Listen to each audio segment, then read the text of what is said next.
Bună ziua! Numele meu este Mirabela Moldovan. Bine ai venit la A Ta Poveste! Aici, la A Ta Poveste, vom afla poveștile unor oameni care și-au dorit un alt trai decât cel oferit de România pe timpul comunismului și au riscat tot pentru un nou început, pentru o altfel de viață. Vom asculta povestirile impresionante ale acestor oameni ce ne vor purta într-o lume a riscului și a curajului, unde viața se îmbină cu moartea, unde visul este mai presus de orice. Împreună cu invitatul meu de azi vreau să ne întoarcem în trecut, mai exact în timpul comunismului, timp când Ceaușescu era președinte și toate granițele țării erau închise. În timp în care totul era interzis, doar visele unor oameni curajoși nu au putut fi interzise. Oameni care au visat, care și-au dorit o altfel de viață, o viață mult mai bună, au visat America. Pentru acest vis, unii dintre ei și-au riscat libertatea, familiile, viețile. Vom afla împreună povești în care viața chiar bate filmul. Invitatul meu de azi are o astfel de poveste. Bună ziua și bine ați venit la Ta Poveste, domnule Gen Moldovan. Bună ziua! După cum v-am spus, vreau să ne întoarcem împreună în trecut și să îmi povestiți cum v-a venit ideea să plecați în America, chiar în America. De mic copil visam, am auzit despre America și visam când voi fi mare să plec acolo. Mai ales când am văzut, când eram copil, au luat pământul de la părinți. Eram 10 frați și traiul devenea tot mai greu din zi în zi și am zis când voi fi mare, voi încerca să trec, să fug peste graniță. În ce an ați decis să mergeți în America? Am încercat în 1979, în iulie, și m-a prins la frontieră. Ați încercat de mai multe ori, să înțeleg. Da, și în august din De nou, câte ori? 79, de 2 ori în 79, și după aia dată în 80 m-am întors înapoi, că era alarmă la frontieră și am reușit să scap. În 82 m-a prins cu încă un prieten și atunci am mai încercat odată cu încă un prieten și ne-am întors înapoi iar din nou. În 83 am plecat 4 persoane și am trecut în Serbia. Și de ce ați ales America și nu Italia, Germania, Austria, că era mai aproape de România? De ce America? Am auzit că aici când primești cetățenia americană, devii american, nu te mai consideri emigrant ca și în alte țări. Da. Devii de lor, da. Vreau să ne întoarcem un pic când ați decis să plecați. Știu că ați spus că ați încercat să plecați de mai multe ori, n-ați reușit din prima. Știu că era greu atunci să pleci în America. Vreau să-mi spuneți, aveți mai multe povești până să ajungeți aici, dar vreau să începem să le spunem cumva pe rând și până ați reușit să ajungeți cu totul în America. Prima dată ați plecat cu cine ați mai plecat? Câte persoane ați plecat? Am plecat cu un prieten. Doar voi doi? Doi, da, și un coleg de lucru de la fabrica de confecții și am fost prinși aproape de frontieră. Frontieră? Care frontieră? Frontiera spre Serbia. Spre Serbia.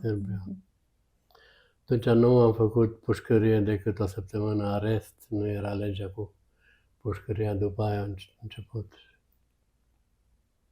Și când v-au prins, ce v-au spus?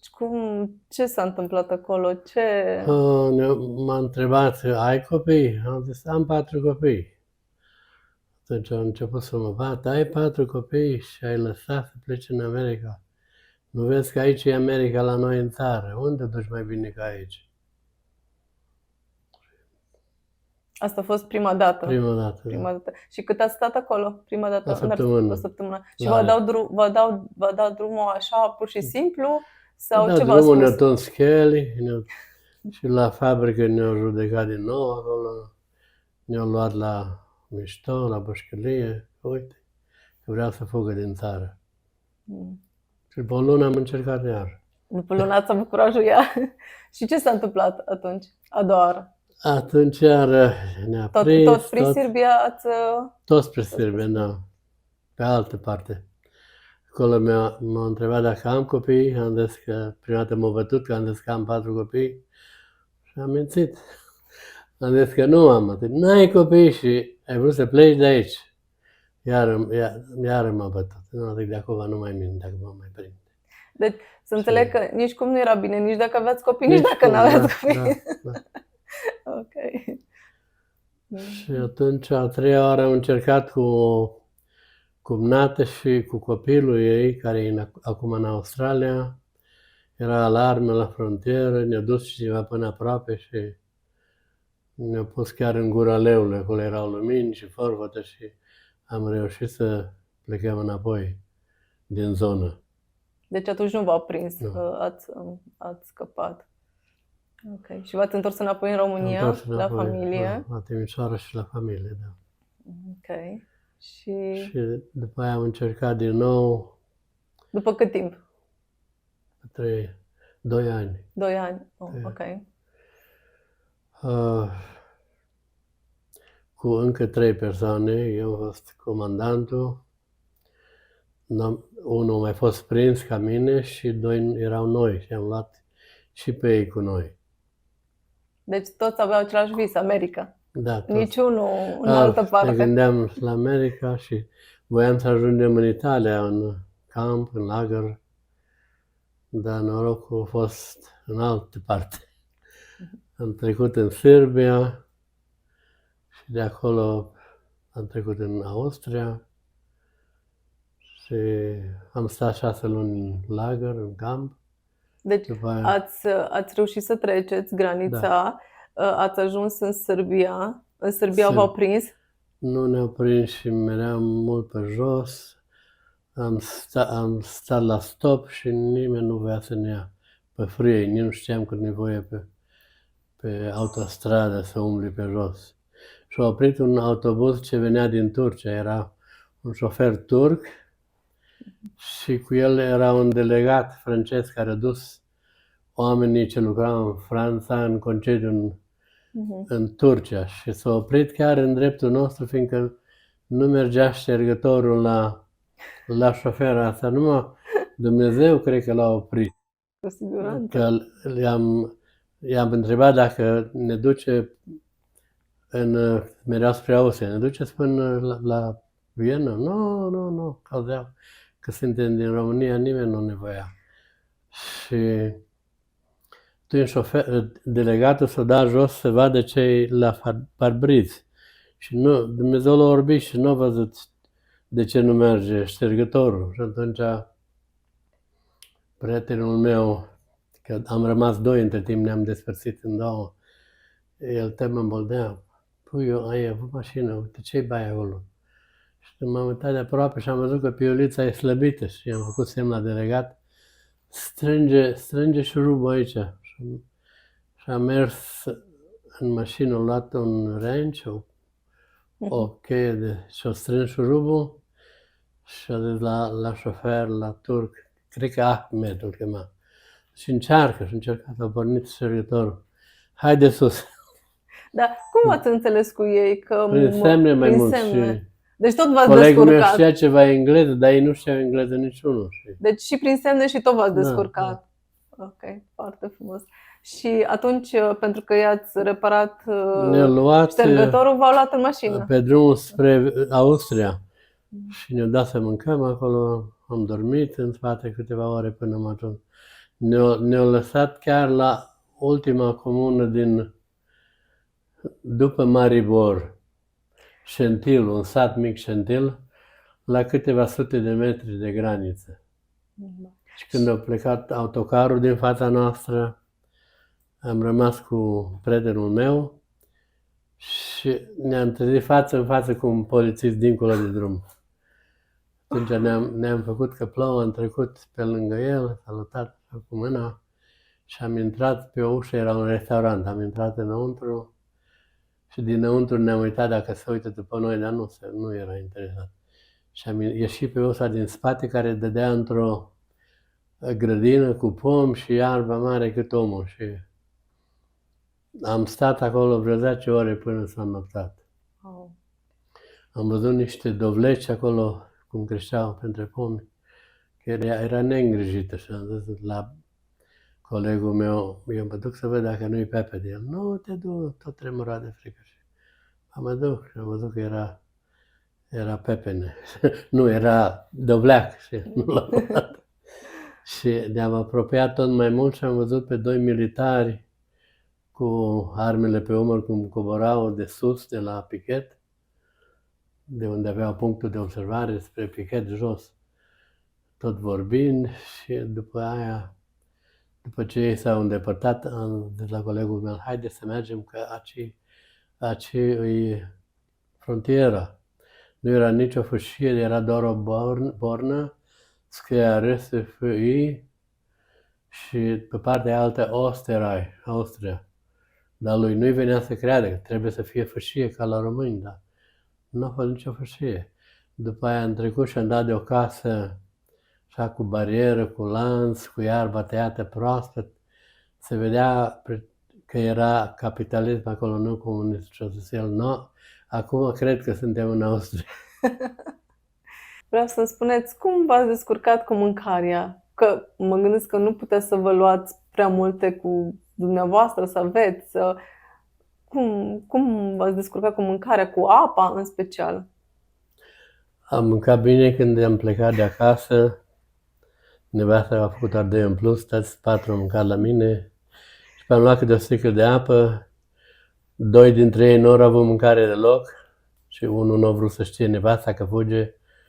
Și așa am plecat la risc. De când terminăm apa, căutăm alta, dar a fost foarte greu de găsit apă și pe am găsit un canal unde era apă mai curată și am vrut să umplem sticlele toți, dar unul dintre ei zice, păi am aruncat sticla. Zic, frumos, acum în ce punem apă? I-am împărțit dintre a mea tot timpul și lui. Dar Că moară de sete. v-a ajuns mâncarea, adică nu... Am mai mâncat și verdețuri și ce am găsit prin grădini. Când am trecut la frontieră la români, am vrut să mergem pe porumb prima dată, că era chiar lângă fâșie, da. De frică, 2 dintre ei, unul și-a luat geanta să soară și călca pe porumb și așa zgomotă făcea și am zis, mai bine mergem, dacă ne prinde, mergem pe alee și ce-o fi, o fi. Și era sub clar de lună, se vedea așa departe, am văzut doar un foc de țigară undeva mai în depărtare, dar n-am văzut pe nimeni, om, am dat de sârma cu conserve care era pe ea și coliba lui grăniceri, dar era goală, nu era nimeni acolo. Și pe aia am trecut mai departe, am găsit fâșia și ne-am oprit acolo în mijloc și toți ne-am rugat. Și un prieten zice, mă pocăiesc și eu, uite, Iisus ne-a ajutat. Și am trecut mai departe la sârbi și am stat până dimineața și cred că și toată ziua a doua, că eram uzi de pe haine, toți uzi. Înainte de a trece frontiera am băut iară apă dintr-un canal de la porci. Era foarte mizerabil, dar n-aveam altă apă să bem și am trecut. Când am trecut la sârbi, am stat până ne-am uscat hainele și după aia am plecat din nou seara și am vrut să trecem pe un drum care trece peste canalul Vârșeț. Acolo era pod. Dar am văzut că era un soldat acolo care păzea și oprea pe fiecare, și bicicliști și pietoni care ziceau, îi oprea și cerea actele. Atunci am merge mai departe spre sud și am dat de o seavă care duceau apă sau petrol și unul zice, eu trec în apă, că eu sunt notător, treci, mi-e frică de apă. Și dacă vreți să călărim țeava și ne tragem pe ea, așa. Și atunci merg eu în frunte, după aia a venit ăla unul mai fricos și ăla care a trecut cu geanta pe porumb și ăla din spate care era curajos a fost ultimul încheiat. Și ne-am tras tot așa până dincolo. Păi am trecut mai departe, am ajuns la drum din nou. Acolo ne-a luat o mașină la câțiva kilometri. până aproape de Belgrad. Pe Belgrad am trecut pe jos până dincolo și acolo am găsit o fântână, am luat apă și doi dintre ei au vrut să se bată, care să meargă după apă, că au prins curaj. Și am zis, atunci știți ce, ne împărțim în două, doi mergeți împreună și eu cu celălalt, care era un fel de neam cu mine, nepot, rămânem împreună. Și așa am făcut. Și stăteam acolo până a venit autobuzul ăla din Franța. Aia v-a spus. Da. Și când ați ajuns și v-a dus autobuzul, v-a dus până la granița cu Austria? Da, înainte de graniță. Așa, la Șentil. Ok. Și acolo ați coborât și de acolo... De acolo am mai făcut 10 ore până pe jos? Seara, că era dimineața. Nu, era câteva sute de metri. Dar am stat, am pândit și... Și ce s-a întâmplat acolo, în Austria? În Austria am trecut dincolo și când a văzut colegul casa aia că suntem chiar în Austria, am coborât la un drum și tot se vedea luminat acolo și am văzut ceva polițist, era cu familia lui și zicea, eu nu mai pot, vreau să mă predau. Mergi, ai zis că mergi până la Roma pe jos. Viena mult mai aproape. Dacă nu mai poți, ne predăm. Nu? Și atunci am mers înăuntru un restaurant și el a vorbit cu ea că știa un pic nemțește. Și a zis, haideți aici cu noi la masă, că sărbătorim ziua lui copii sau ceva dintre ei. Și după aia vă duc eu până la Graz. Era undeva aproape de frontieră. Deci polițiștii făceau petrecere acolo, sărbau... Era un polițist cu familia lui. Și sărbau ziua lui cineva de familie. Și a decis să mergeți acolo, să vorbiți cu ei. Să vorbim cu el. Și ce au zis când v-au văzut acolo? Să mira și eu, România. Și ne-au explicat să stăm până gata și ne-au plătit și nouă să mâncăm. M-au invitat ce frumos. Și zice eu, după aia eu vă duc la Graz. Și ne-a dus la Graz, acolo ne-au luat în primire, ne-au luat amprente și am stat o săptămână acolo până ne-au transportat de acolo la Treiskirchen, unde era lagărul sau camp. Și acolo v-au bătut sau nu? S-au purtat frumos? Ea s-a bucurat că a fugit din România. Ok. Și după aia am stat 6 luni în lagăr, mai lucram pe acolo, trimiteam pachetele acasă, am trimis o mașină la cel mai mic dintre copii, care s-a urcat pe perete și se răsturna și avea o fan cu ea. Deci, ați mers, v-ați predat, dar ei v-au ținut în lagăr în țara lor. Da, și ne-au căutat, deci, ne-am căutat noi spot, nu austrieci nu predau, că erau capitaliști. Numai la sârbi nu era în siguranță. Că alții te predau înapoi, alții nu, și nu știai care lucră cu românii. Și ce ați făcut timp de 6 luni acolo? 6 luni am muncit la construcții, am trimis pachete în țară. Deci făceați și bani? Da. Aveam 500 de șilingi la zi. Un șiling, 25 de șilingi era $1. Da, toți ați muncit? Sau 20 de șilingi $1. Cred că $25 la zi. Dar ne-a părut bine că era mai mult ca în România. Depinde cum găseai. Dacă odată te lua la lucru și îi plăcea de tine, atunci în fiecare zi venea și te lua. Și alții stăteau și nu-i lua nimeni. Deci era... Că alții furau. Am lucrat și la culet de struguri și un bucureștean o fura banii lui femeia care trebuia să-i plătească și a lăsat-o plângând acolo și nu mai lua pe alții. Erați mulți în lagăr? Da, eram români mulți, erau cameră așa cu pentecostali numai și... Da, erați mai multe nații sau doar români? Da, toate națiile. Toate? Și toți erau împreună? Irak, din Africa, toți. Toți erau cu borcane la WC-ul despălat pe fund. Și erați și femei și bărbați și copii? Femei și bărbați. Toți împreună? Nu, în camere. Mai multe camere. Din Polonia erau foarte mulți. Au venit unul cu o motocicletă de asta. Așa, toată lumea a fost pe lângă ea și dimineața era arsă. Praf. I-a dat foc I-a dat cineva. foc, da. Oh. Deci, Harley Davidson. Harley Davidson, da. Mhm. Și Și am timp de căutat 6 sponsor și și am găsit, aveam un prieten în Chicago care mi-a făcut sponsor, dar pentru prietenul meu nu a putut să-i facă. Și atunci am avut un prieten în Portland, eu am făcut și pentru el și atunci de-aia am ajuns în Portland. vreau să ne întoarcem un pic în lagăr. Ați avut voie să luați legătura cu familia? Familia a Da, știut am vorbit. exact când v-au Cumpăram cartelă și sunam până se termina cu renunța Mhm, și s-a bucurat că a reușit. Da, și în astea 6 luni cât ați stat acolo, doar asta lucrați și veniați înapoi, nu vă mai ducea în altă parte sau Nu, n-ați avut așteptam. contact? Și de acolo ne-a dus la ambasada americană și ne-au Mhm, acceptat pe amândoi și Ok. Deci am Da. mai... Ok. Și după ce s-a terminat astea 6 luni, ce s-a întâmplat? Unde v-au trimis înapoi în România sau ați plecat către am venit America? în Oregon. În America v-au trimis. Și Am avut un prieten sponsor din Portland Mhm, și o biserică din New York sau de unde era, prin care trebuia să faci chemări. Și cu ce v-au transportat? Cu avionul, cu Avion vaporul? până la New York, din Plătit Viena. de ei?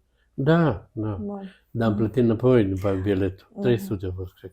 Da. Și în New York ne-a așteptat o mașină mare, un șofer negru, ne-a luat și ne-a dus la, nu știu, pe unde trebuia, că nu știam nimic.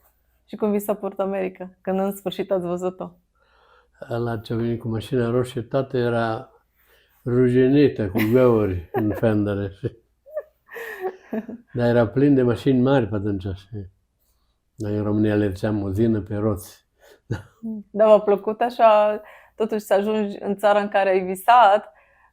Da, dar nu e ca și cum visezi. E foarte greu, e de la început. Deci, practic, ați luat-o de la zero. Ați mers într-o țară unde Am început nu cu știați 4 la nimic. oră, am început ca și sudor. Prietenii mei au început cu 3,50 la ascuțit ferăstraie.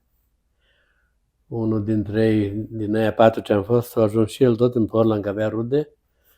El lucra cu 3,50, cred că l-a spălat vase la Dennis. Și ălalt a ajuns la New York, unul dintre ei. Deci, din Austria ați ajuns în New York și din New York în Portland. În New York nu ați stat, nu? Deci nu ați trecut.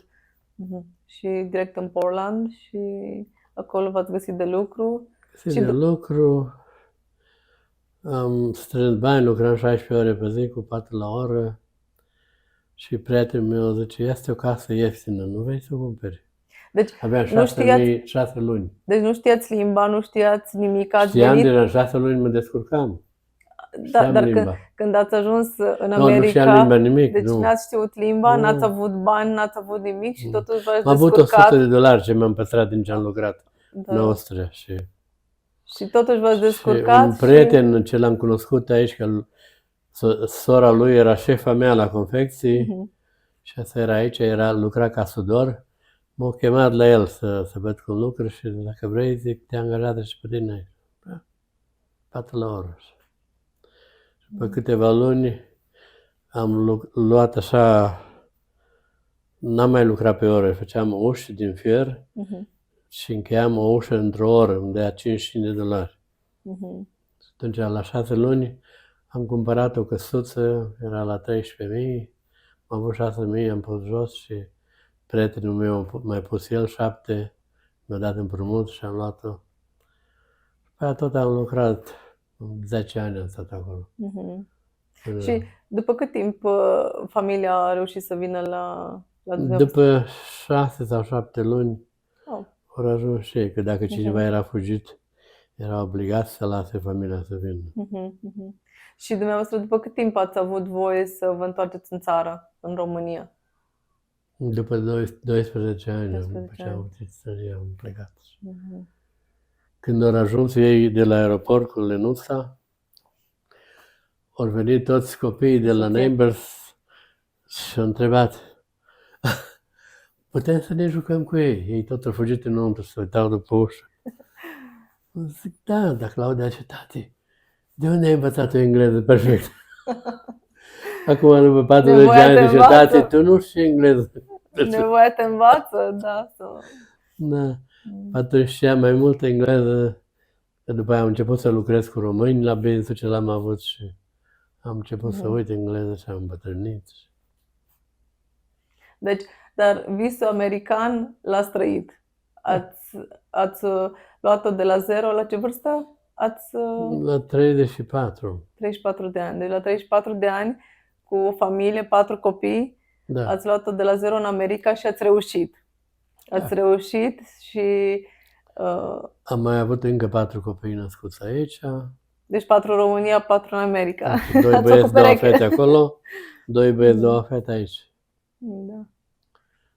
Și am avut un business de welding, câțiva ani după aia l-am vândut și am vrut să ne apropiem mai mult de România. Deci Și totul se poate prin curaj, muncă, ambiție. perseverență. credință. Da, și credință. Deci ați avut așa mare credință în Dumnezeu că o să ajungeți Că se bine, poate. că ați riscat de atâtea ori, v-ați riscat viața, practic, că Da. puteau să vă și omoare Da. și ați reușit. Și după ce am vândut business-ul, am zis, vreau să fac ceva să ne apropie de România, să putem să mergem mai des, să vedem țara, când era doar de pământul țării. Și așa am început un business de trimis colete în România. Mhm. Mergeam în fiecare an și de 5-6 ori pe an în România și înapoi. Dar totuși ați rămas în America. Da. Am trimis până în 2012, când am intrat în pensie, am trimis peste 400 de containere în România. Da. Deci, cu toate că n-ați știut engleză, nu ați avut nici o cunoștință aici, mă refer mamă, tată, cum au alții, ați venit pe cont propriu și ați reușit să faceți o viață bună pentru copii, o altfel de viață care și v-a schimbat viața, practic. Da. Și sunteți mulțumit de alegerea făcută, că ați ales America. Da, dar dacă știam că se schimbă comunismul, poate nu aș fi fugit. Da. Îmi iubesc țara. Da. Cu toții avem povești de viață, dar unii dintre noi au trăit povești de film, au trăit povești marcante, impresionante. Dacă ai o astfel de poveste, o poveste care ți-a schimbat viața și vrei să fii invitatul meu, accesează linkul din descriere și completează formularul. Vă mulțumesc frumos că ați fost alături de noi, că ne-ați ascultat și până data viitoare vă doresc numai bine!